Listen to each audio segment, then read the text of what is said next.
I am the Tofu Golem. Please enjoy the video. You'll start by making sure prerequisites are ready. Confirm your iPhone and Apple Watch have adequate charge and the iPhone is on the same Wi-Fi network. Next, unlock your iPhone and open the Watch app. Go to My Watch, then General, then Software Update. If the update shows stuck, force quit the Watch app and reopen it. Once done, toggle Bluetooth off and back on from Control Center to re-establish the connection and check update status again. Now focus on recovery actions mid-process.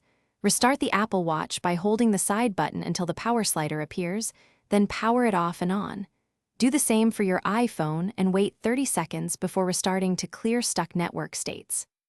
After both devices are up, open the Watch app, and, if you see an option to remove a partially downloaded update, delete it to force a fresh download. Make sure both devices remain proximate, while finish by placing the watch on its charger and keeping the iPhone within a few feet. Start the update from the Watch app and monitor the progress. If it still stalls, unpair the watch from the iPhone. This creates a backup. Then repair and attempt the update again, which often resolves software corruption.